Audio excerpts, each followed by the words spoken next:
ബിസ്മില്ലാ അൽഹംദുലില്ലാ വസ്സലാത്തു വസ്സലാമു അലാ അഷ്റഫി റസൂലില്ലാ വഅലാ ആലിഹി വസഹ്ബിഹി ബിറിളല്ലാഹ് അമ്മാ ബഅദ്. ഏറ്റവും ബഹുമാനം നിറഞ്ഞ ഉസ്താദുമാർ, എൻ്റെ പ്രിയപ്പെട്ട സുഹൃത്തുക്കളെ, യുദ്ധം മനുഷ്യരാശിയെ വിറപ്പിക്കാനും വിയർപ്പിക്കാനും തുടങ്ങിയിട്ട് കാലങ്ങളൊട്ടേറെയായിട്ടുണ്ട്. ലോകത്തെ മുഴുവൻ ആശങ്കയിലാഴ്ത്തുന്ന ഒരു മാരക വിപത്താണ് യുദ്ധം എന്ന് പറയുന്നത്. നമുക്കറിയാം, ഇന്നും ഫലസ്തീനിലും യുക്രൈനിലും യുദ്ധക്കെടുതികളാൽ ജനകോടികൾ പൊറുതിമുട്ടുമ്പോൾ എത്ര ദശാബ്ദങ്ങൾ തന്നെ പിന്നിട്ടാലും നമ്മുടെ ചിന്തയിലേക്ക്, ഓർമ്മയിലേക്ക് ഇരമ്പിയെത്തുന്ന, വളരെ വിഷമത്തോടെ, ഞെട്ടലോടെ നമ്മുടെ ഹൃദയങ്ങളിലേക്ക് എത്തുന്ന രണ്ട് പേരുകളാണ് ഹിരോഷിമയും നാഗസാക്കിയും. നമുക്കറിയാം,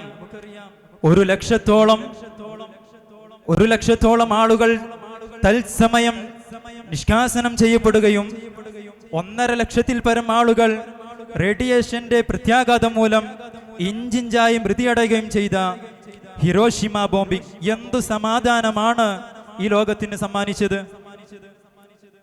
4630 കിലോഗ്രാം ഭാരവും 3.5 മീറ്റർ നീളവും വരുന്ന ഫാറ്റ്മാൻ അന്ന് നാഗസാക്കിയിൽ പതിച്ചപ്പോൾ 3 ലക്ഷത്തോളം മനുഷ്യന്റെ തുടിപ്പുകളാണ് അന്ന് നിലച്ചുപോയത്. മാത്രമല്ല, അതിന്റെ വിനാശങ്ങള് ഇന്നും ആധുനിക തലമുറ അനുഭവിച്ചു കൊണ്ടിരിക്കുകയാണ്. 37 മില്യൺ മനുഷ്യർ മരിച്ചു വീണ 1-ാം ലോക മഹായുദ്ധവും 72 ദശലക്ഷം ആളുകളുടെ നിണം ചിന്തിയ 2-ാം ലോക മഹായുദ്ധവും സമാധാനത്തിന്റെ ഏത് വെള്ളരി പ്രാവിനെയാണ് പറത്തിയത്? നമുക്കറിയാം, യുദ്ധം സമാധാനമുണ്ടാക്കുകയല്ല, മറിച്ച് മാനവകുലത്തിന്റെയും പ്രകൃതിയുടെയും സന്തുലിതാവസ്ഥയ്ക്കും സ്വസ്ഥതയ്ക്കും ഭംഗം വരുത്തുകയാണ് ചെയ്യുന്നത്.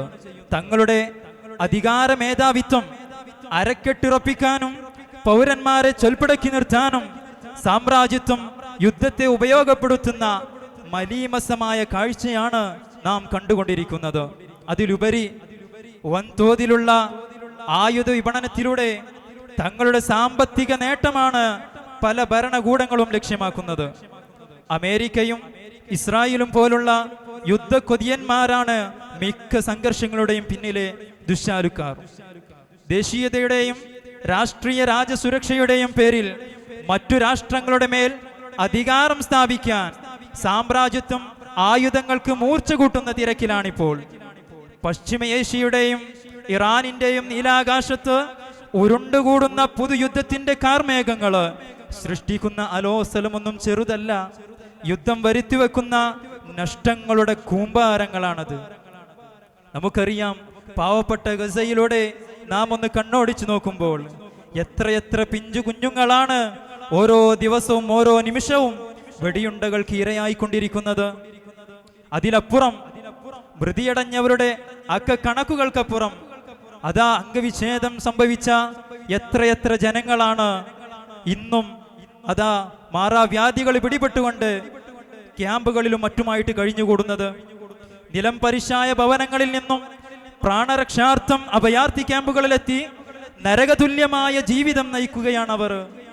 അന്നവും അറിവും മുറിവിനുള്ള മരുന്നുമെല്ലാം നിഷേധിക്കപ്പെട്ട് തെരുവിൽ അലയുന്ന ബാല്യ കൗമാരങ്ങൾ എത്രയാണ്.